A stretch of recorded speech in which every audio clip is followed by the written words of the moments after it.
Good morning, welcome to good morning Telangana. నిన్న జరిగిన వివిధ ఘటనలు, ప్రభుత్వ పాలసీల గురించి ఈరోజు పేపర్లో ఏమొచ్చిందో, ఏం రాసిందో, ఏ పేపరు దేనికి ప్రాధాన్యత ఇచ్చిందో ముందు పేపర్లో వచ్చిన హెడ్లైన్ చూద్దాం.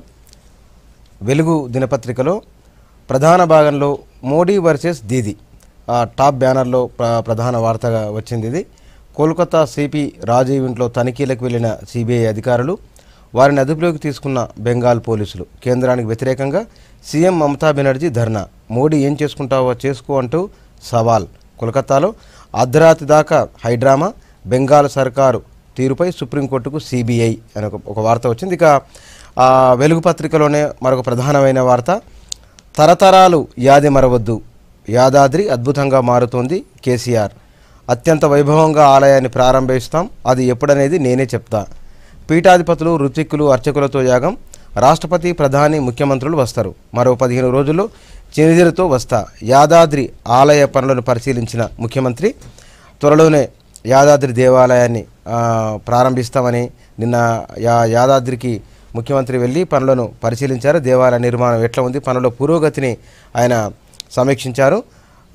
త్వరలోనే యాగ నిర్వహణ ఉంటుందనే విషయం కూడా ఆయన చెప్పారు. వెలుగు పత్రికలోనే రెండు ప్రధానమైన వార్తలు ఉన్నాయి. ఇద్దరు, ఒక ప్రధానమంత్రి నరేంద్ర మోడీ, కాంగ్రెస్ అధినేత రాహుల్ గాంధీ, వీళ్లకు సంబంధించిన వార్తలు. దేశమంతా రుణమాఫీ చేస్తాం, అధికారంలోకి వస్తే చేసి తిరుగుతామని రైతులను మోడీ అవమానించారని రాహుల్ గాంధీ ఇచ్చిన వార్త. నిన్న బహిరంగ సభలో ఆయన మాట్లాడిన ఒక వార్త ఇందులో హైలైట్ చేశారు. ఆయన అన్నమాట, మేము అధికారంలోకి వస్తే దేశవ్యాప్తంగా ఉన్న రైతులందరికీ రుణాలు మాఫీ చేస్తాం. రాజస్థాన్, మధ్యప్రదేశ్, ఛత్తీస్గఢ్ రాష్ట్రాల్లో కొత్తగా ఏర్పడిన కాంగ్రెస్ ప్రభుత్వాలు కొద్ది రోజుల్లోనే రుణమాఫీ చేశాయి. దీన్ని దేశవ్యాప్తంగా అమలు చేస్తాం. ఏడాదికి 6,000 ఇస్తామంటూ దేశంలోని రైతులను ప్రధాని మోడీ అవమానించారని, రైతులు ఆయనకు సరైన సమాధానం చెప్తారని బీహార్ కాంగ్రెస్ ర్యాలీలో రాహుల్ గాంధీ మాట్లాడారు. దానికి సంబంధించిన ఒక వార్త వచ్చింది. దానికి కౌంటర్గా నరేంద్ర మోడీ కూడా ఆయన స్పందించారు. మళ్ళీ నేనే వస్తా, కాంగ్రెసు రైతు రుణమాఫీ ఓ జిమ్మిక్కు, వచ్చే ఎన్నికల్లో బీజేపీ గెలుపు ఖాయం అని నరేంద్ర మోడీ అన్నారు. దాంతోపాటుగా ఆయన ప్రధాని ఎందుకు అవుతారో చెప్పారు. ఆయన లెహు బహిరంగ సభలో మాట్లాడుతూ, ఇవాళ ఎన్నో ప్రాజెక్టులకు శంకుస్థాపనలు చేశాను, ప్రాజెక్టు పూర్తయిన తర్వాత ప్రారంభోత్సవాలు కూడా నేనే చేస్తాను. ఏసీ రూముల్లో కూర్చున్న వారికి ఆరుగాలం కష్టపడే రైతుల కష్టాలు పట్టవు. కాంగ్రెస్ అమలు చేస్తున్న రైతు రుణమాఫీలో జిమ్మిక్కు, లోక్సభ ఎన్నికల్లో గెలుపు కోసమే కాంగ్రెస్ పార్టీ రుణాలు మాఫీ చేస్తుంది. కాంగ్రెస్ విధానాల వల్లే ఇక్కడ రైతులకు కష్టాలు. బహిరంగ సభలో మోడీ అన్న మాటలవి. మరొక ఇంట్రెస్టింగ్ వార్త, బండ్లు మస్తు అవుతున్నాయి, రాష్ట్రంలో ఏటా పెరుగుతున్న వాహనాలు, రహదారులపై 1,15,00,000కు పైగా వాహనాలు వస్తున్నాయి. ఇందులో టూ వీలర్లే 85.5 లక్షల టూ వీలర్లు ఉన్నాయి. అందులో హైదరాబాదు, జంట నగరాల్లోనే ఎక్కువగా ఉన్నాయి. రోజుకు 3,000 రిజిస్ట్రేషన్లు. దీంతో పాటుగా అంటే ప్రతిరోజు వస్తున్న వాహనాల సంఖ్యతో కూడిన హైదరాబాద్లో పొల్యూషను, శబ్ద కాలుష్యం ఎట్లా పెరుగుతున్న ఒక ఇంట్రెస్టింగ్ వార్త ఉంది. వెలుగు పత్రికలో మరొక ఇంట్రెస్టింగ్ వార్త ఇందులో ఉంది. ఢిల్లీ కోటకు రాజబాట ఉత్తరప్రదేశ్ అత్యంత కీలకం కాబోతున్నది. ఇందులో ప్రియాంక గాంధీ ఎంటర్ అయిన తర్వాత మాయావతి, అఖిలేష్ పొత్తులు అయిపోయినాయి. ప్రియాంక గాంధీ వచ్చిన తర్వాత ప్రియాంక గాంధీతో కూడా తాము పొత్తు పెట్టుకోవడానికి సిద్ధంగా ఉన్నామని అఖిలేష్ యాదవ్ ప్రకటించారు. ఈ సందర్భంలోనే ఉత్తరప్రదేశ్ సీట్లే ప్రధానమంత్రి ఎవరు అనేది నిర్ణయించబోతున్నాయని ఒక వార్త ఉంది. అందులో రకరకాల అంశాలు, వ్యక్తుల, నాయకుల బలాలు, కులాల సమీకరణ, పోయిన ఎన్నికల్లో బీజేపీ ఏం చేసింది, ఈసారి కాంగ్రెసు, ఎస్పీ, బీఎస్పీ ఏం చేయబోతున్నాయని ఒక సమగ్రమైన వార్త వెలుగు దినపత్రికలో మరో ప్రధానమైన వార్తగా అందులో ఉంది. ఇక ఆంధ్రజ్యోతి దినపత్రిక విషయానికి వస్తే కనుక ఆంధ్రజ్యోతిలో మోదీ వర్సెస్ దీదీ, బెంగాల్ యుద్ధం అని ఒక ప్రధానమైన వార్తగా అందులో ఉంది. నడిబజార్లో సిబిఐతో తలబడిన పోలీసులు, బెంగాల్లో రాత్రి జరిగిన మొత్తం ఘటనకు సంబంధించినవన్నీ ఒక ప్రధానమైన వార్తగా మొత్తం సగం పేజీ అంతా పైభాగం అంతా దానికి కేటాయించారు.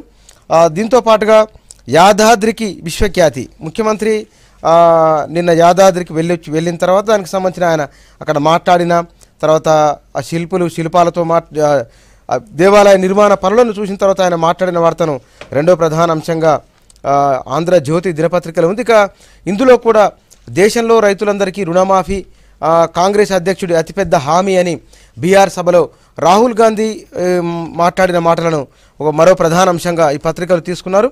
దీంతో పాటుగా మాఫీ మోసం, ఎన్నికలప్పుడే కాంగ్రెస్కు ఈ జ్వరం అని నరేంద్ర మోడీ మాట్లాడిన మాటలు కూడా ఇందులో ఉన్నాయి. 2009లోనే ఇంతే 6 లక్షల కోట్లకు 52,000 కోట్లు మాత్రమే మాఫీ చేశారని ఆయన అన్నారు. దాంట్లో ఒక చిన్న సింగిల్ లైన్ వార్త ఒకటి ఉంది. ఈ నెలలోనే రైతులకు 2,000 రూపాయలు మొన్న బడ్జెట్లో చెప్పిన నరేంద్ర మోడీ 6,000 రూపాయలు అని చెప్పింది. అందులో 2,000 రూపాయలు పీఎం కిసాన్ కింద ఇస్తామని చెప్పి ఒక వార్త ఇందులో ఉంది. ఇక దీంతో పాటుగా ఈనాడు దినపత్రికలో ఇది కూడా బెంగాల్కు సంబంధించిన వార్తనే ప్రధానంగా ఇచ్చింది.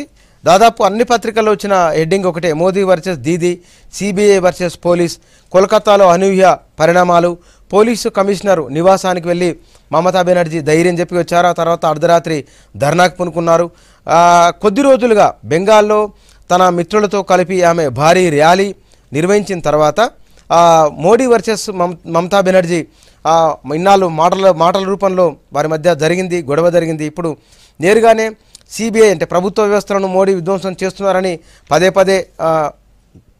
మమతా బెనర్జీ అన్నారు. కాబట్టి దానికి సంబంధించిన ఒక వార్త ఉంది. ఇక మహాదివ్య క్షేత్రంగా యాదాద్రి అనే ఒక వార్త వచ్చింది. హైకోర్టు నైతికతే గీటురాయని హైకోర్టు భవనాన్ని ప్రారంభించిన తర్వాత సిజేఐ రంజన్ గొగోయ్ మాట్లాడిన మాటలు ఇందులో వచ్చాయి. తర్వాత నమస్తే తెలంగాణలో యాదాద్రికి విశ్వఖ్యాతి, దానికి సంబంధించిన ఒక వార్త ఉంది. దాంతోపాటుగా ఓటాన్ అకౌంట్లోనే కేటాయింపులు, బడ్జెట్కు సంబంధించి బడ్జెట్ ఎట్లా ఉండబోతున్నది, ఏ వాటికి ఎంత కేటాయింపులు ఉండబోతున్నాయి అనేది ఓటాన్ అకౌంట్లో అన్ని కేటాయింపులు ఉండబోతున్న ఒక వార్త నమస్తే తెలంగాణలో వచ్చింది. ఇక మోదీ వర్సెస్ దీదీ అని కోల్కతాలో రాత్రంతా హైడామా అనే వార్త నమస్తే తెలంగాణలో వచ్చింది. ఇక ఇందులోని 1-2 అంశాలు తీసుకొని మరింత లోతుగా చర్చ.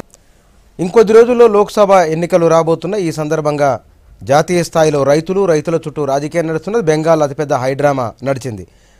ముందు బెంగాల్లో జరిగిన మోదీ వర్సెస్ దీదీ ఈ హైడ్రామాకు సంబంధించిన అంశాన్ని తీసుకున్నాం. తర్వాత రాహుల్ గాంధీ, నరేంద్ర మోడీ ఇద్దరు రైతుల గురించి, రైతు రుణాల గురించి మాట్లాడి తర్వాత అంశం తీసుకుందాం.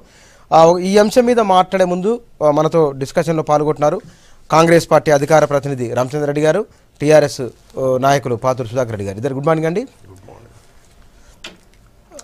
సుధాకర్ రెడ్డి గారు, బెంగాల్లో జరిగిన నిన్న రాత్రి జరిగిన హైడ్రామా, సిబిఐ ఆఫీసర్లు అక్కడికి వెళ్ళడం, వాళ్ళను అడ్డుకోవడం దేశ చరిత్రలో ఇది తొలిసారి.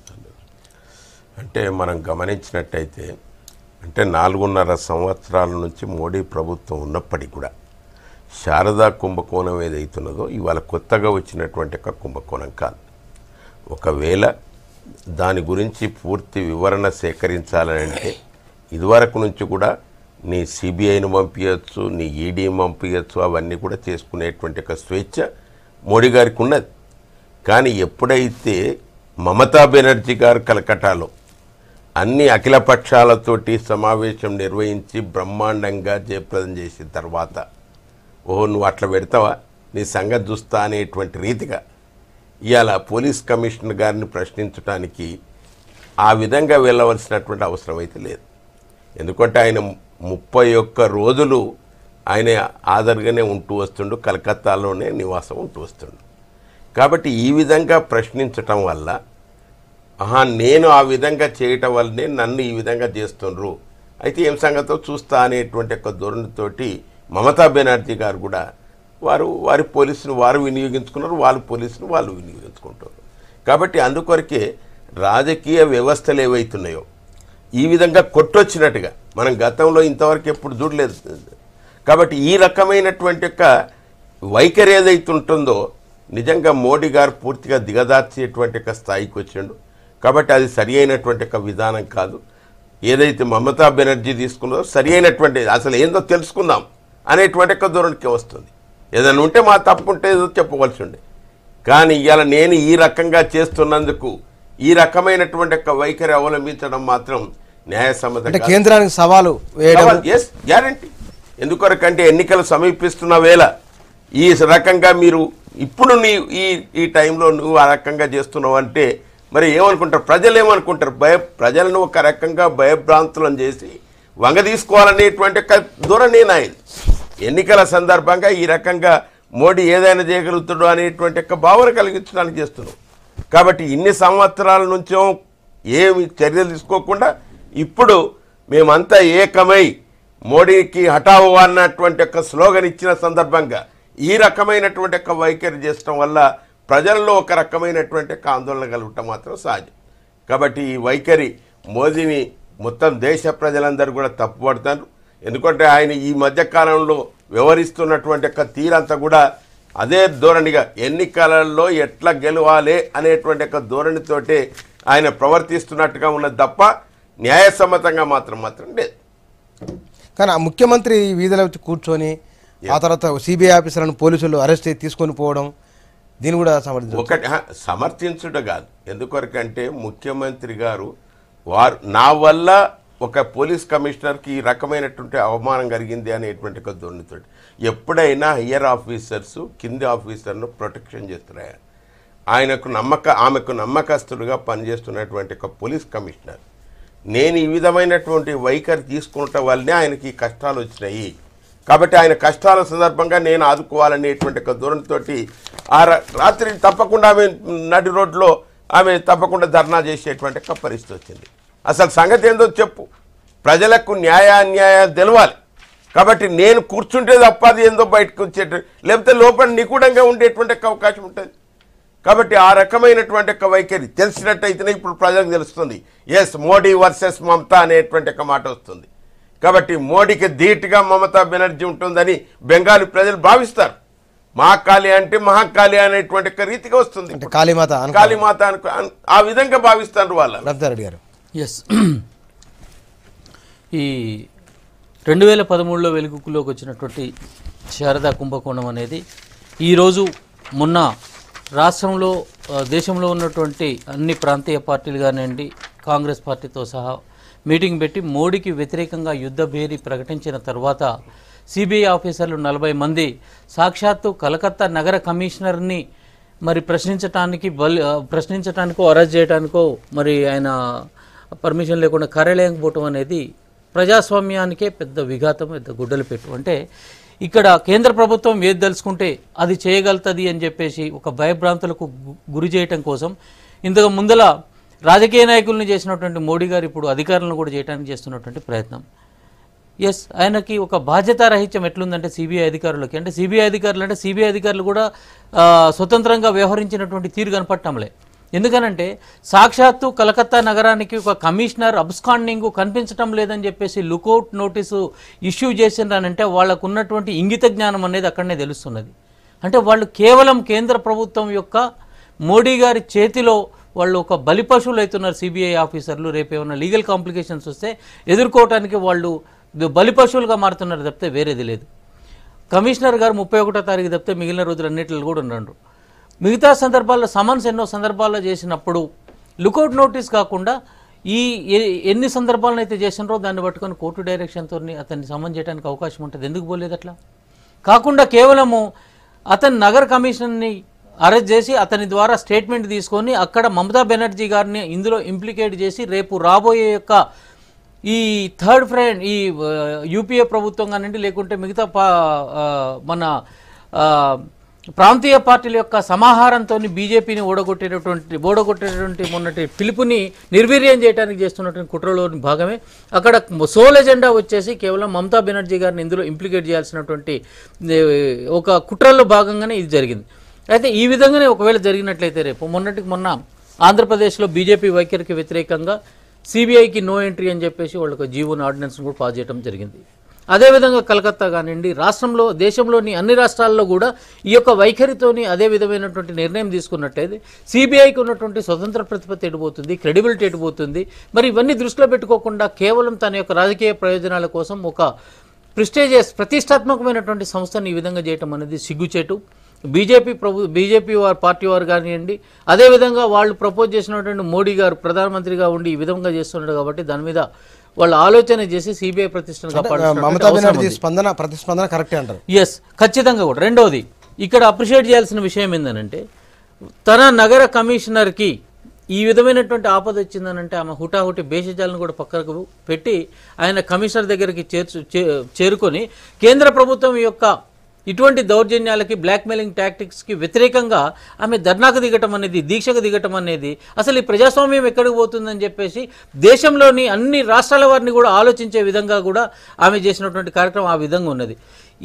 ఈ విధంగా సిబిఐ వాళ్ళు కనుక ఎన్ఫోర్స్మెంట్ డైరెక్టర్ కానీ సిబిఐ కానీ అదేవిధంగా ఎన్ఐఏ కానీ ఇటువంటి సంస్థలన్నీ కూడా ఎలక్షన్ కమిషన్ కానీ ఇవన్నీ కూడా రాజ్యాంగ పరిరక్షణలో ఉన్నటువంటి రాజ్యాంగ పరిరక్షణలతో కొనసాగుతున్నటువంటి సంస్థలు కూడా వాటి యొక్క స్వతంత్ర ప్రతిపత్తిని కోల్పోతున్నాయి.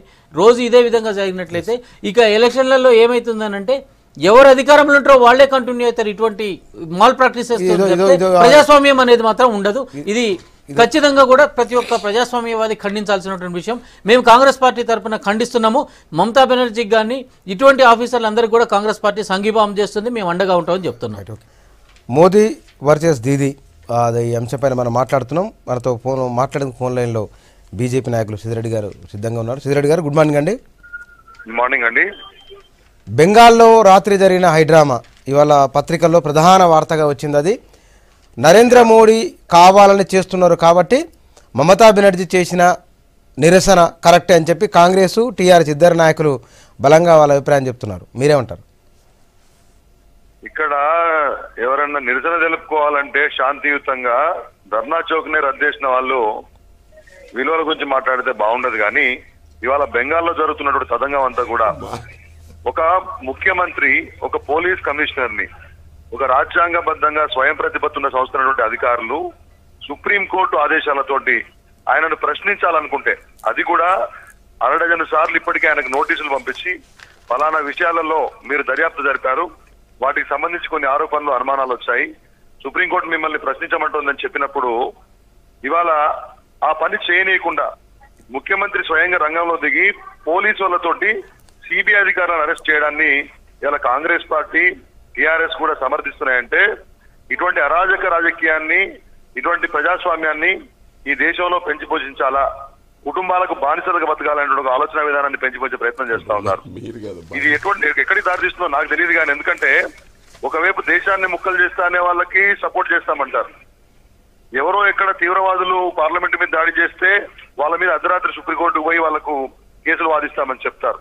ఇక్కడ ఓవైసీ లాంటి వాళ్ళేమో మేము తీవ్రవాదులకు సాయం చేస్తామంటే వాళ్ళతో చట్టాపట్టాలు వేసుకొని తిరుగుతారు. అంటే దేశంలో రాజ్యాంగ వ్యవస్థలు పనిచేయకూడదు అనే రకంగా పనిచేస్తే ఈ ఏం ఆడాలా చదువుకున్న వాళ్ళు ఎమ్మెల్యేలు ఎమ్మెల్సీలు అడ్వకేట్లుగా ఉండేవాళ్ళు వీళ్ళందరూ కూడా రాజకీయ పార్టీలలో ఉండి ప్రజాస్వామ్యానికి పోయి ఒక ముఖ్యమంత్రి కమిషనర్ కి అంత అవసరమే ఉంటుంది. నిజంగా కమిషనర్ దగ్గర సమస్య ఏం లేదనుకోండి, చట్టబద్ధంగా రాజ్యాంగబద్ధంగా సిబిఐ ప్రశ్నించిన తర్వాత ఆయన దగ్గర ఏమీ లేకపోతే ఏమైనా సమస్య ఉంటే కోర్టులకు పోవచ్చు. అనేక విషయాల్లో ఇవాళ కోర్టులకు పోతున్నారు. ఇప్పుడు చాలా మంది మీద ఏమన్నా కేసులు వచ్చినప్పుడు కోర్టుకు పోతున్నారు, మా మీద ప్రశ్నించడం ఆపండి, మమ్మల్ని అరెస్ట్ చేయడం ఆపండి. ఈ రకం ఎక్కడికప్పుడు న్యాయ వ్యవస్థ అనేది మిగతా దర్యాప్తు సంస్థలు కానీ వాళ్ళు కానీ వాళ్ళ పరిధులు దాడితే పోయేసి వాళ్ళను ఆపుతా ఉన్నారు కదా, వాళ్ళను నియంత్రిస్తా ఉన్నారు కదా. ఏం భయం? ఒక ముఖ్యమంత్రి అర్ధరాత్రి పూట ఒక పోలీస్ కమిషనర్ కోసము ధర్నా చేస్తుందంటే అటు ఎటువంటి రాజ్యం నడుస్తా ఉంది, ఎంత అరాచగా నడుస్తుంది వాళ్ళ బెంగాల్లో మనకు తెలుస్తా ఉంది. నేను సీరియస్ గా చెప్తా ఉన్నాను, ఖచ్చితంగా ఇవాళ పరిస్థితులలో బెంగాల్లో ఉన్నటువంటి గవర్నమెంట్ ను బర్తరఫ్ చేయాలా, రాష్ట్రపతి గారు నిర్ణయం తీసుకోవాలా. ఇప్పుడు సిబిఐని ఆపుతామంటే ఇక మరి ఇక్కడ మనం పోలీసు వాళ్ళని ఆపేయచ్చు, సిఐడి వాళ్ళని ఆపేయచ్చు. సుధాకర్ రెడ్డి గారు మాట్లాడతారు. ఒకటి శ్రీధర్ రెడ్డి గారితో నేను కోరేది ఒకటే, ఎందుకంటే సిబిఐని నిర్వీర్యం చేసిందే మోడీ, అదేవిధంగా ఈడీని కానీ సిబిఐని కానీ నిర్వీర్యం చేసి ఆ సంస్థలకు ఉండేటువంటి ఒక ప్రత్యేక ప్రతిపత్తిని దాన్ని ఆయన గుప్పిట్లో పెట్టడానికి ప్రయత్నం చేస్తున్నారని జగమెరిగిన సత్యం ఇది. ఇదే దీంట్లో మీరే దొంగ అన్నట్టు మాట్లాడటానికి దాంట్లో అర్థం లేదు. కాబట్టి అందుకొరకే మోడీ చేసినటువంటి ఒక వ్యవహారం నీకు ఇన్ని సంవత్సరాల నుంచి ప్రశ్నించడానికి అవకాశం ఉన్నది.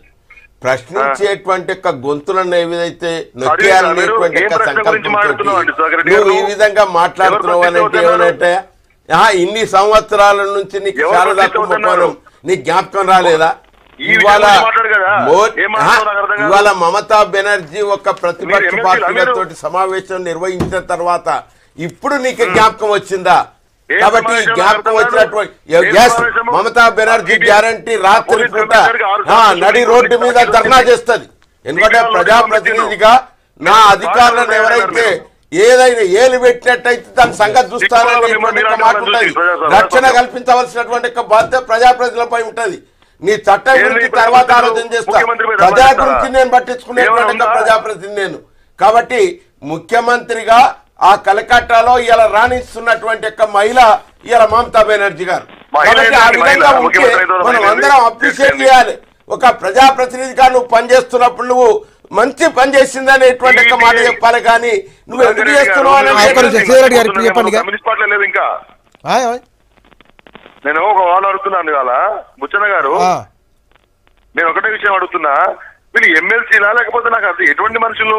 ఒక సిబిఐ సంస్థ ఒక పోలీస్ కమిషనర్ ని ప్రశ్నించడాన్ని, అది కూడా 6 సార్లు నోటీసులు తప్పించుకొని తిరుగుతున్నాడు ఆయన, ఎక్కడికి రావట్లేదు, దర్యాప్తు సంస్థల దగ్గరికి రావట్లేదు. అటువంటి వ్యక్తిని ప్రశ్నించడానికి పోతే అంటే రాజ్యం ఇప్పుడు సిబిఐ ప్రశ్నించకూడదా? చంద్రబాబు నాయుడుది, కేసీఆర్ది, మమతా బెనర్జీది వాళ్ళది సామ్రాజ్యమా, రాజ్యమా? పోలీసులు పెట్టి అరెస్ట్ చేపిస్తారా? దాన్ని మీరు సమర్థిస్తారా? సిగ్గుపడండి, ఎటువంటి రాజకీయాలు చేస్తున్నారు? కాంగ్రెస్ అంటే బీజేపీ వాళ్ళు రాజ్యాంగ వ్యవస్థలు ఈ విధంగా అయిపోతున్నాయి, ప్రజాస్వామ్యం అయిపోతుందని అంటే దయ్యాలు వేదాలు వల్లించినట్లే. ఎవరు న్యాయ వ్యవస్థను బజారుకి ఇడ్చింది వీళ్ళు, ఎలక్షన్ కమిషన్కి స్వతంత్ర ప్రతిపత్తి లేకుండా చేసింది వీళ్ళు ఇలా మాట్లాడుతున్నారు. సిబిఐని అడ్డం పట్టుకొని రాజకీయ పార్టీలన్నింటినీ కూడా తీసుకొచ్చేసి ప్రాంతీయ పార్టీలలో ఒక అభద్రతా భావాన్ని పెంచి ఈ రోజు జరుగుతున్నటువంటి పరిణామాలని గురించి మాట్లాడేది. ఒక్క నిమిషం శ్రీధర్ గారు, ఒక్క నిమిషం ప్లీజ్, లెట్ మీ కంప్లీట్, తర్వాత మీరు చెప్పండి ప్లీజ్. అయితే నేను మాట్లాడుతున్నా, కరెక్టే మాట్లాడుతున్నా నేను. కలకత్తా పోలీస్ కమిషనర్ రాజకీయ పార్టీ, తృణమూల్ కాంగ్రెస్, ఆయన ఏమన్నా? నేను మాట్లాడేది కరెక్టే మాట్లాడుతున్నా, ప్రజాస్వామ్యం గురించి మాట్లాడుతున్నారు కాబట్టి దాని గురించి మాట్లాడుతున్నా. ఉదంతాలు చెప్పుకుంటూ ఓకే పట్టండి, నేను పూర్తిగా చెప్పేదానండి. Let me complete Sridhar Reddy గారు. ఏమంటున్నంటే 2013 శారదా కుంభకోణాన్ని సిట్ నేతృత్వంలో దాని మీద ఎంక్వైరీ జరిగితే దానికి అధిపతికి ఈయన ఉన్నాడు.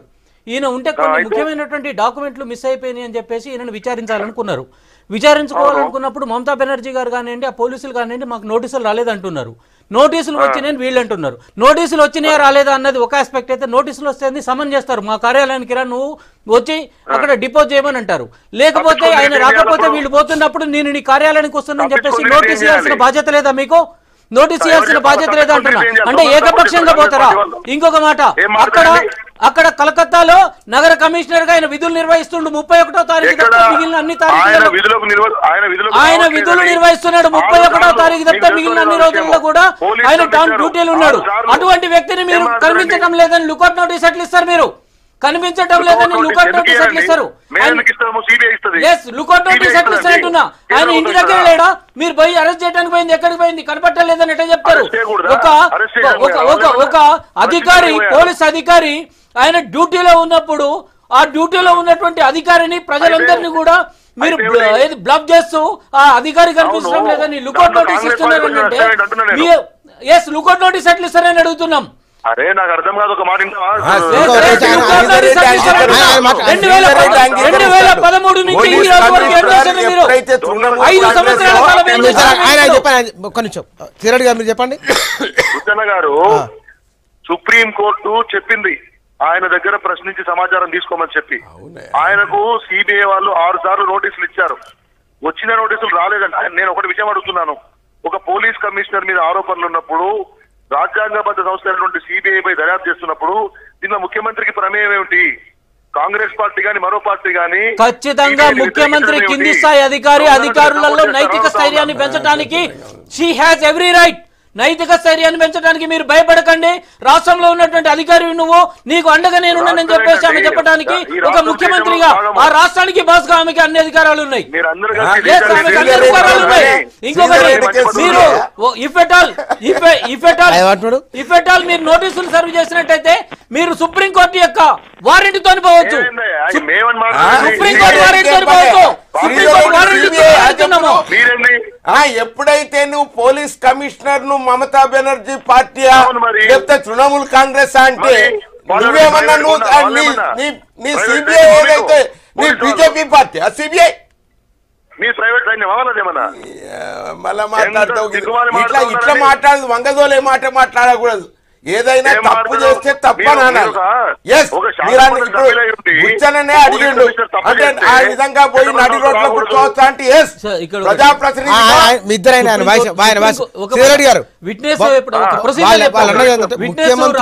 ఒక ప్రొసీజర్ చెప్తా. విట్నెస్ రానప్పుడు కోర్టు ఏం చేస్తుంది అని అంటే బెయిలబుల్ వారెంట్ ఇష్యూ చేసి ఆ వారెంట్ పట్టుకొని పట్టుకురాపోండి అని అంటది. అన్నప్పుడు ఆయన వచ్చి విట్నెస్ వచ్చేసి సాక్ష్యాన్ని డిపోజ్ చేసినట్లయితే వారెంట్ రికాల్ అయిపోతుంది. అది ప్రొసీజర్. ఆ వారెంట్ ఉందని చెప్పేసి పోలీస్ అధికారులు అడిగినారు. రామచంద్రారెడ్డి గారు ప్రొసీజర్ అందరికీ తెలుసు, మా సిబిఐకి ప్రొసీజర్ తెలియదు, మీకు తెలుసు అనుకుంటే నేను ఏం చేయాలి? సిబిఐ తెలియదు కాదు, ఏకపక్షంగా పోయిందని అంటున్నాం. ఏకపక్షంగా పోయింది, కావాల్సుకొని పోయింది, ఏకపక్షంగా కక్ష పూరితంగా కూడా పోయిందని చెప్తున్నాము. రాష్ట్ర కేంద్ర ప్రభుత్వాల యొక్క సంబంధాలు బీటలు మారిపోతాయి. మీ యొక్క రాజకీయ నాకు అర్థం కాదు, ఏది అర్థం కాదు శ్రీధర్ రెడ్డి. ఇప్పుడు మోడీజంలో ఉన్నావు కాబట్టి నీకు అర్థం కాదు. సిబిఐ ఏదైతున్నదో ఏకపక్షంగా వివరిస్తుంది కాబట్టి అందుకొరకే మమతా బెనర్జీ ధర్నా చేయవలసినటువంటి చెప్పండి. బుచ్చన్న గారు, ఇవాళ బెంగాల్లో అమిత్ షా గారు పోతామంటే మేము పర్మిషన్ ఇవ్వమంటారు. ఒక పక్క రాష్ట్ర ఉత్తరప్రదేశ్ ముఖ్యమంత్రి అక్కడ ప్రచార సభకు పోతానంటే హెలికాప్టర్ దిగనీయని అంటారు. మోదీ గారు సభకు పోతే నేను సభ జరగనివ్వని అంటారు. ఒకవైపు బీజేపీ కార్యకర్తలు దానికన్నా కట్టుబడి ఉండు మరి. అట్లా అమిత్ షాను దిగనించనందుకే నేను సిబిఐని పంపినా అని అను. ఆగండి, ఒక నిమిషం వినండి. ఆగు, నేను చెప్పేందంటే ఇవాళ మీ ఇష్టం వచ్చినట్టు మేము ఎవరిని రానియము, మేమే ప్రచారం చేసుకుంటాము, మేము బూతులు రికింగ్ చేస్తాము, ఈ భారతదేశంలో ఉన్నట్టు మేము ప్రవర్తించము, లేకపోతే తీవ్రవాదులను సపోర్ట్ చేస్తాము. ఏకపక్షంగా ఎట్లా పోయింది అని అడుగుతున్నాం. ఇప్పుడు సమానం చెప్పవా బీజేపీ ప్రతినిధిగా? ఇది తెలంగాణ రాష్ట్రం యొక్క సపోర్ట్ అయి ఉంటే సపోర్ట్ చేస్తా ఉన్నారు. ఒక పోలీస్ కమిషనర్ ఏం మారుతా ఉన్నారు? తెలంగాణ ప్రభుత్వం యొక్క కోర్టు డైరెక్షన్ ఇచ్చినప్పుడు అనూహ్య పరిణామాలు జరిగినాయి రాత్రి. దాని మీద మనం సమీక్షిస్తున్నాం. కోర్టు డైరెక్షన్ ఇచ్చినప్పుడు అతను రెస్పాండ్ కాకుండా ఉంటే కోర్టు నుంచి తీసుకొని పోవాలి. ఎందుకు తీసుకోపోలేదు? ఏకపక్షంగా ఎట్లా పోయిందని అడుగుతున్నాం. ఇంకో కొద్ది రోజులలో లోక్సభ ఎన్నికలు వస్తున్నాయి. ఇది బీజేపీ తృణమూల్ కాంగ్రెస్ ఈ రెండింటి మధ్య జరుగుతున్న పొలిటికల్ గేమేనా? ఒకటి చెప్పనా మీకు బుచ్చన్న గారు, పోలీస్ కమిషనర్ తృణమూల్ కాంగ్రెస్ కాదు, లేకపోతే కాంగ్రెస్ కాదు, కమ్యూనిస్ట్ పార్టీ కాదు. ఆయన ఒక బాధ్యత కలిగినటువంటి ఐపీఎస్ ఆర్డినరీ సర్వీస్ అధికారి. ఆయన అవకతవకలు చేస్తే ప్రశ్నించే అధికారము చట్టబద్ధ సంస్థలకు ఉంటది. దానికి బీజేపీకి ఏం సంబంధం ఉండదు. కానీ ఒకవైపు బెంగాల్లో మీరు ఇవాళ అమిత్ షా గారు పోయినా గానీ, ఆదిత్యనాథ్ గారు పోయినా కానీ మేము సభలు జరగనియము, హెలికాప్టర్ ల్యాండింగ్ లకు పర్మిషన్ ఇవ్వమని చెప్పేసి ఎంత అనార్కీగా బిహేవ్ చేస్తున్నారో మనం చూస్తా ఉన్నాము. ఎవరు దుందురుకు స్వభావాన్ని పనిచేస్తా ఉన్నారు. ఒక పోలీస్ కమిషనర్ కు ఒక ముఖ్యమంత్రి ఇంత కొమ్ము కాస్తుందంటే ఆడ అవినీతి లేకపోతే, ఆమె తప్పు లేకపోతే, ఆమె రేపు పొద్దున దోషిగా బయటపడితేనే భయం లేకపోతే, నిజంగా 2 చిట్ ఫండ్ స్కామ్స్ అయితే ఉన్నాయో ఆ కుంభకోణాలు నిజంగా నిష్పక్షపాతంగా దర్యాప్తు జరిగి ఉంటే భయం ఎందుకు అంటున్నాను నేను. ఎప్పుడైనా కానీ దర్యాప్తు సంస్థలు అనేవి కేవలం ఆ ఎవిడెన్స్ తీసుకుపోయి కోర్టు ముందర పెడితే కోర్టు విచారించి తీర్పులు వెలువరించేది కోర్టు. అది దాంట్లో ఎవరు ఇంటర్ఫిరెన్స్ ఉండదు. ఇక్కడ మీరు చేయాల్సింది ఏంటంటే అసలు కమిషనర్ని ఎందుకు పిలిచారు అంటే శారదా కుంభకోణంలో ఈయన సిట్ అధికారిగా ఉండి ఈయన నేతృత్వంలో దర్యాప్తు జరిగింది కాబట్టి కొన్ని కీలక డాక్యుమెంట్లు మిస్ అయిపోయినాయి, వాటి గురించి విచారించడానికి పోయినరు. సుప్రీంకోర్టు ఆయన విచారించమని చెప్పింది. ఈయనకు నోటీస్ ఇచ్చారు, నోటీస్కి రెస్పాండ్ రాలేదు. రాకపోతే ఈయన రావట్లేదని చెప్పి సుప్రీంకోర్టుకు చెప్పి సుప్రీంకోర్టు నుంచి వారెంట్ తీసుకొని పోయి గుంజుకొని రావచ్చు. ఆ వారెంట్ చూపిస్తే ఎవరు కూడా ఆపడానికి లేదు. మీరు ఏకపక్షంగా ఎట్లా పోయి బలవంతంగా ఒక కమిషనర్ ఆఫీస్ కి ఎట్లా పోతారు? 1 థింగ్. నెంబర్ 2 మా బాధ ఖచ్చితంగా ఉంటుంది. ఒక సహచార రాజకీయ పార్టీగా ఉంటది, ఒక బాధ్యత కలిగినటువంటి పార్టీగా ఉంటది, మీ నియంతృత్వం ప్రతిపక్షంగా ఉంటది, మీ నియంతృత్వ విధానాలకు వ్యతిరేకంగా పోరాడుతున్నటువంటి పార్టీగా మా బాధ్యత ఉంటది. ఖచ్చితంగా ఉంటుంది మా బాధ్యత. ఎస్, మా బాధ్యత ఉంటుంది. అంటే మీ రాజరికంగానే మీ నియంతృత్వాన్ని చూసుకుంటూ ఉంటాం మేము. మీ నియంతృత్వం కాకుండా ఏంటిది? మీరు దానికి సమర్థిస్తున్నారు. మళ్ళీ నేను అడిగిన దానికి సమాధానం చెప్పండి. సమాధానం చెప్పండి. వారెంట్ లేకుండా ఎట్లా పోయిన అడుగుతున్నా చెప్పండి మీరు.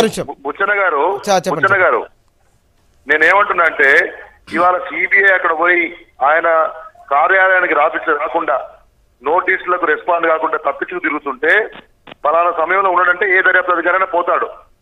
పోయింది కాబట్టి కదా ఇవాళ తెలిసింది నేను తప్పించుకు తిరుగుతున్నాడని. మరి తప్పించుకు తిరగడానికి కాంగ్రెస్ పార్టీ సపోర్ట్ చేస్తుందా? మరి కాంగ్రెస్ పార్టీ ఆ రోజు ఎందుకు అడగలేదు? ఏమయ్యా నువ్వు నోటీసులకు ఎందుకు తప్పు తిరుగుతున్నావు ఎందుకు అడగలేదు వీళ్ళు? అది కోర్టు ఇవాళ బాధ్యత. విషయం బయటకు వచ్చింది కాబట్టి ప్రజాస్వామ్యం నియంతృత్వం, కూని అయితే న్యాయం, ప్రతిపక్ష పార్టీగా మేము మాట్లాడతాం. వారి ఏం మాట్లాడతారండి? బుచ్చన్న, లాజిక్ ఉందా ఏమన్నా? సిబిఐ వర్సెస్ పోలీస్ కాదు, రాష్ట్ర మరేంది? పోలీస్. ఇది మరేంది? సుప్రీం కోర్టులో కేసు నడుస్తుంది. కేసు నడుస్తున్నప్పుడు ఆయన అటెండ్ అయితలేడు. అటెండ్ అయ్యి కానప్పుడు ఏమవుతుంది? వారెంట్ ఇష్యూ అవుతుంది. వారెంట్ ఇష్యూ అయినప్పుడు వారెంట్ తప్పకుండా పట్టుకునే వస్తారు ఆయన. కానీ ఇలా సిబిఐ ఎందుకు ఇంటర్ఫియర్ అవుతుందో అని నేను అనేది. అరే సిబిఐ వాళ్ళు కాకపోతే సిబిఐ ఎందుకు అవుతుంది అట్లా? మళ్ళీ అక్కడికి వస్తుంది. థ్యాంక్ యూ అండి CBI కోర్టుకు రిపోర్ట్ సిరెడ్డి గారు. థ్యాంక్ యూ లుకౌట్ నోటీస్ ఎట్లా thank you sir. Rahul Gandhi దేశమంతా రుణమాఫీ చేస్తామనంటే ప్రధానమంత్రి నరేంద్ర మోడీ దాన్ని ఖండించారు. రాహుల్ గాంధీ దేశవ్యాప్తంగా రుణమాఫీ అంశంపైన మనం మాట్లాడదాం. సుధాకర్ రెడ్డి గారు, రాహుల్ గాంధీ ఈ వాస్తవం జాతీయ రాజకీయాలు ఈ కొద్ది రోజులుగా రైతుల చుట్టూ రుణమాఫీ చుట్టే తిరుగుతూ ఉన్నాయి. మొన్న 2 హెక్టార్ల లోపు ఉన్న 2 హెక్టార్ల లోపు ఉన్న వాళ్ళకి 6,000 అని నరేంద్ర మోడీ అన్న తర్వాత దాన్ని కౌంటర్ అయిన దేశవ్యాప్తంగా రుణమాఫీ అని అంటున్నారు. నిజంగానే ఇది మోడీ కన్నా ఇది బెటర్ అనుకోవచ్చా? ఒకటి చెన్న గారు, మోడీ గారు చేసిన దేశవ్యాప్తంగా స్వామినాథన్ సిఫారసులే ఇలా రైతులను ఆదుకునేటువంటి సిఫారసు. బేసిక్గా రైతులకు నిజంగానే ఉపయోగమా? ఈ రెండింటిని పోల్చుకుంటే మాత్రం రాహుల్ గాంధీ అనేది ఏమిటంటే రుణమాఫీ అంటాడు. రుణమాఫీ అంటే స్కేల్ ఆఫ్ ఫైనాన్స్ని బట్టి రుణమాఫీ ఉంటుంది. అంటే ఏదైతే చిన్న సన్నకారు రైతులు ఎవరైతే ఉన్నారో దాంట్లో సుమారు 95% చిన్న సన్నకారు రైతులే ఉంటారు మన దగ్గరనైతే. మన తెలంగాణ రాష్ట్రంలో కానీ ఇంకా ఉత్తర హిందుస్థాన్లో ఇంకా ఎక్కువ ఉంటారు. కాబట్టి 95% ఉపయోగపడేటువంటి స్కేల్ ఆఫ్ ఫైనాన్స్ ఏదైతే రుణం ఇస్తారో లక్షలోపు ఉండేటువంటి రుణం ఉంటుంది. కానీ నువ్వు 2 లక్షలు అంటే పెట్టుబడిదారులకు ఉపయోగపడేటువంటి రీతిగానే ఉన్నది. కాబట్టి నువ్వు ఇచ్చేటువంటి 2 లక్షల రుణమాఫీ అనేటువంటి యొక్క నినాదం అది ఉపయోగపడేటువంటి యొక్క నినాదం కాదు అనేటువంటిది కొట్టిపారేస్తాను. రెండవది ఏమిటంటే పెట్టుబడి ఎంత ఇచ్చినా కానీ 5 ఎకరాలకు లోబడి ఉండేటువంటి యొక్క రైతులకు పెట్టుబడి ఇస్తే అది కొంత ఉపశమనమే ఉంటుంది తప్ప అందుకొరకే పెట్టుబడి రూపంలో ఇచ్చేటువంటి యొక్క నగదు ఏదైతే ఉంటుందో అది కొంత రైతులకు ఉపయోగపడేటట్టుగా ఉంటుంది. కాబట్టి నీ రుణమాఫీ అనేటువంటిది ఇదివరకు గతంలో బాకీ ఉన్నది, ఆ బాకీని మాఫీ చేసినట్టుగానే భావించబడుతుంది తప్ప నాకు వచ్చింది ఏంది అనేటువంటి యొక్క భావన వస్తుంటుంది. కాబట్టి అందుకొరకే రుణమాఫీ కన్నా నగదు ఇచ్చేటువంటిదే కొంతనైతే ప్రయోజనకారిగా ఉండేటువంటి అవకాశం ఉంటుంది. కాబట్టి మోడీ ఇచ్చేటువంటి యొక్క అది మళ్ళీ దక్షిణ భారతదేశానికి వచ్చే వరకు మాత్రం మోడీది అంతకన్నా ఎక్కువ ప్రయోజనకారిగా ఉండేటువంటి యొక్క రాయితీలు ఇస్తున్నాం ఇక్కడ దక్షిణ భారతంలో. ఉత్తర భారతంలో మాత్రం ఆ విధంగా ఇచ్చే 6,000 రూపాయలే ఎంతో ప్రయోజనకారిగా ఉండే. రాహుల్ గాంధీ మొత్తం రుణమాఫీ అంటున్నాడు కదా. రుణమాఫీ అన్నా కానీ అది చెల్లుబాటు కాదు. ఎందుకంటే మొత్తం రుణమాఫీ అనేటువంటిది ఎవరికి ఉపయోగపడుతుంది? కేవలం పెద్ద వర్గ అగ్రవర్ణాల వరకే ఉపయోగపడే 2 లక్షల వరకు అని అంటే. కానీ చిన్న వాళ్ళకైతే ఏదైతున్నదో ఈ 6,000 రూపాయలు ఉండేటువంటి రుణమాఫీ అయ్యేటువంటి అవకాశం ఉంటుంది తప్ప ఇది కొంత అందరికీ ఉపయోగపడి అందరికీ లోన్ అయితే రాదు. ఎందుకొరకంటే అది ఎవరికైతే లంచాలు ఉపయోగించి అవన్నీ కూడా కండిషన్స్ షరతులకు లోబడి ఉండేటువంటి వాడే లోన్ తీసుకునేటువంటి అవకాశం ఉంటుంది. అటువంటి వాళ్ళకు మాత్రం ఇవన్నీ ఉండేటువంటి అవకాశం ఉన్నది.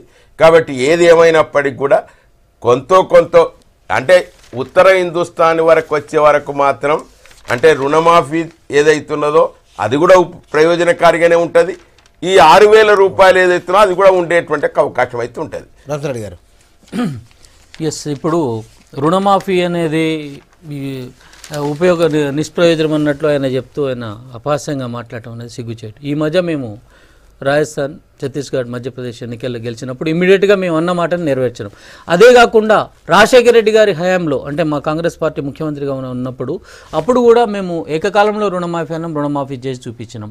అంతే తప్పితే ఇక్కడ మోడీ గారు ఆయన అపహాస్యం చేసే స్థాయిలో మాట్లాడే పరిస్థితుల్లో కాంగ్రెస్ పార్టీ లేదు. రైతుల కష్టాలు కడగళ్ళు తెలుసు. గ్రాస్ రూట్ లెవెల్లో క్షేత్రస్థాయిలో రైతులకి ఈరోజు ఉన్నటువంటి ఏది వ్యవసాయంలో సహకరించేటువంటి పథకాలను తీసుకొచ్చింది కూడా కాంగ్రెస్ పార్టీ. ఆ విషయాన్ని కూడా ఆయన గుర్తుపెట్టుకోవాల్సిన అవసరం ఉన్నది. ఖచ్చితంగా కూడా దేశవ్యాప్తంగా మిగిలిన 3 రాష్ట్రాల్లో ఏ విధంగా అయితే చేసినాం ఆ విధంగా మేము రుణమాఫీ చేసి చూపిస్తాం. ఇక దక్షిణ భారతదేశానికి విషయానికి వచ్చినట్లయితే కేసీఆర్ గారు రైతు బంధు స్కీమ్ అని చెప్పేసి పెట్టారు. రైతు బంధు స్కీమ్ దేనికి పెట్టారు? ఎలక్షన్ల ముందల పనికిరాని బంజరు భూములకి, బీడు భూములకి, వ్యవసాయం చేయని భూములకి ఇచ్చేసి వ్యవసాయ పెట్టుబడి కోసం ఇస్తున్నానని చెప్పేసి గప్పాలు కొట్టడం జరిగింది. మేము అక్కడ తీవ్రంగా మేము ప్రశ్నించడం జరిగింది. వ్యవసాయం చేసే కౌలు రైతులు వ్యవసాయదారులు గారా, వ్యవసాయ కౌలు రైతులను ఎందుకు గుర్తించరు, వాళ్ళు కూడా 15 లక్షల మంది ఉన్నారు అని చెప్పేసి మేము ప్రశ్నించినప్పుడు పూటకొక సమాధానం చెప్పి 2011లో వచ్చినటువంటి రైతు కౌలు చట్టాన్ని కూడా అపహాస్యం చేసి దాన్ని ఇంప్లిమెంట్ చేయకుండా ఆయన కొత్త చట్టాన్ని ఆయన మనసులో ఏదుంటే అదే చట్టంగా వ్యవహరించినటువంటి తీరున్నది. ఇక్కడ మేము అంటున్నాం, కాంగ్రెస్ పార్టీ ఏది చేసినప్పటికీ కూడా చేసింది రైతు యొక్క సంక్షేమానికి కట్టుబడి చేస్తుంది తప్పితే కేవలం ఎలక్షన్ల ప్రచారం కోసమో రాజకీయ ప్రయోజనాల కోసం పబ్బాల కోసం చేసేటువంటి సందర్భం కూడా లేదు. పోయినసారి రుణమాఫీ అని చెప్పేసి 17,000 కోట్లు మేము పెట్టి రుణమాఫీ చేసినామని చెప్పేసి అన్నారు. తీరా చూస్తే రైతుల యొక్క పాస్బుక్లు బ్యాంకులనే ఉండిపోయినాయి, బ్యాంకుల నుంచి నోటీసులు వచ్చినాయి. ఈ బ్యాంకు అప్పు తీరకపోగా కొత్త అప్పుకు పోయినప్పుడు అప్పు పుట్టని పరిస్థితి ఉన్నది. ఈ విధంగా ఉన్నటువంటి సందర్భంలో కాంగ్రెస్ పార్టీ ఖచ్చితంగా కూడా దేశవ్యాప్తంగా కూడా ఇంతకుముందు ఆంధ్రప్రదేశ్ రాష్ట్రంలో ఉన్నటువంటి కాంగ్రెస్ ప్రభుత్వంలో ఏ విధంగా ఏకకాలంలో 1,00,000 రుణమాఫీ చేసిందో అదేవిధంగా ఈ మధ్య ప్రకటించినటువంటి మధ్యప్రదేశ్, ఛత్తీస్గఢ్, రాజస్థాన్ రాష్ట్రాల్లో ఇచ్చిన మాట ప్రకారం ఏ విధంగానైతే రుణమాఫీని ప్రకటించిందో అదే విధంగా మేము రుణమాఫీ చేస్తామని చెప్పడం జరిగింది. ఇంకోటి వాళ్ళు ఇచ్చే పంట సాయాన్ని చూసినట్లయితే రోజుకి 17 రూపాయలు వస్తున్నాయి. 17 రూపాయలు దేనికి కోసం అంటున్నారు. అవన్నిటిని కూడా కేవలం ఏంటంటే కాంగ్రెస్ పార్టీ తీసుకున్నటువంటి నిర్ణయాన్ని నిర్వీర్యం చేసి తప్పుడు సందేశాలను ప్రజల్లో రైతుల రుణమాఫీ అనేది రైతు సమస్యలకు పరిష్కారం చూపుతుందా? ఖచ్చితంగా అంటే రుణమాఫీ అనేది పరిష్కారం చూపటమే కాకుండా మేము ఇక్కడ ఏమన్నాం, రైతు బంధు స్కీమ్ కాదు నాయన నువ్వు చేయాల్సింది కనీస మద్దతు ధర ప్రకటించమని చెప్పినాం, దళారీల బారి నుంచి రైతులను రక్షించమని చెప్పినాము, మన నకిలీ విత్తనాల నుంచి నకిలీ పురుగు మందుల నుంచి రక్షించమని చెప్పినాం. అవన్నీ గాలికి వదిలేసి కేవలం రైతుని తాత్కాలికంగా ప్రలోభ పెట్టడానికి చేసినటువంటి ప్రయత్నంలో భాగమే మొన్న రైతు బంధు స్కీమ్ పెట్టేసి కేవలం కొంతమంది వ్యక్తులకి కోట్ల రూపాయలు పెట్టేట్టు చేశారు. అది విఫలమైపోయింది. మేము చేసేటటువంటిది రైతులకి సహకరిస్తుంది, అదేవిధంగా కనీస మద్దతు ధర ఇస్తాము అండ్ అదేవిధంగా మార్కెట్లలో కూడా సరైనటువంటి సౌకర్యాలు కల్పిస్తాం. నేను అనేది ఏంటంటే రైతు రుణమాఫీ ఏదైతున్నదో 5 సంవత్సరాల్లో రుణమాఫీ అంటావు నువ్వు. ఆ రుణమాఫీ ఎప్పుడో నేను తీసుకున్నది అది ఇప్పుడు మాఫీ చేస్తావా అని అంటావు. కానీ ఇప్పుడు ఏదైతే మనం ఇచ్చే పెట్టుబడి ఏదైతున్నదో నువ్వు సంవత్సరానికి 6,000 రూపాయల చొప్పున అయితే 5 సంవత్సరాలు ఇస్తావు కదా. కాబట్టి ఇచ్చేటువంటిది ఏదైతున్నదో అది 3 నెలలకోసారి ఇస్తున్నాము అనేటువంటి 4 నెలలకోసారి ఇస్తున్నామని 2,000 రూపాయలు ఇస్తుండు. కాబట్టి నగదు ఇస్తుండు కాబట్టి అది కొంత ప్రయోజనకారిగా ఉండేటువంటి అవకాశం ఉంటుంది. కాబట్టి రుణమాఫీ అనేటువంటిది ఇది జిమ్మిక్కు తప్ప దాంట్లో వల్ల ఏం ప్రయోజనం లేదనేటువంటి మాట వస్తుంది. కాబట్టి అందుకొరకే 2 బేరీజు వేసుకుంటే పెట్టుబడా లేకపోతే రుణమాఫీ అనేటువంటి బేరీజు వేస్తే పెట్టుబడే కొంత ప్రయోజనకారిగా ఉండేది. ప్రతి ఒక్కరికి కూడా 5 ఎకరాల లోపు ఉండేటువంటి ప్రతి రైతుకు పెట్టుబడి సాయం ఏదైతే ఉన్నదో అది ప్రయోజనకారిగా ఉండేటువంటి అవకాశం ఉంటుంది. కానీ నువ్వేవైతే లోన్ తీసుకున్నటువంటి వానికంటే 12 సార్లు చక్కెర తిరిగి బ్యాంకు చుట్టూ తిరిగితే తప్ప లోన్ వచ్చేటువంటి అవకాశం లేదు. అందులో 10,000 రూపాయల లోన్ వస్తే 5,000 రూపాయలు లంచానికే పోవట్టే. కాబట్టి ఇవన్నీ గమనించిన తర్వాత నాకు ఏదో ఇచ్చేది ఏదైతున్నదో 6,000 రూపాయలు అయితే నగదు వస్తుంది కదా సంవత్సరానికి అనేటువంటి మాట వస్తుంది. అందుకొరకే రైతులకు ఎక్కువగా ప్రయోజనకారిగా ఈ రైతు పెట్టుబడి పథకం 6,000 రూపాయలే కొంత ప్రయోజనకారిగా ఉండేటువంటి అవకాశం. ఆ ఇచ్చే 6,000 రూపాయలు వ్యవసాయానికి పనికొచ్చే భూములకు ఇస్తున్నామా లేదా అన్నది మీరు ఏమన్నా ఒక లెక్కల ప్రకారం 5 ఎకరాల మేము కాదే మాదైతేనేమో ఎకరానికి 5,000 చొప్పున 10,000 రూపాయలు రైతు బంధు గురించి దాని ముఖ్య ఉద్దేశం ఏంది? వ్యవసాయం చేసే రైతుకి పెట్టుబడి కౌలు రైతు వ్యవసాయం చేయటం లేదా? ఎందుకు విస్మరిస్తున్నారు మీరు చెప్పండి. థ్యాంక్ యూ ఇద్దరికి. ఇది ఇవాళ good morning Telangana. Thank you.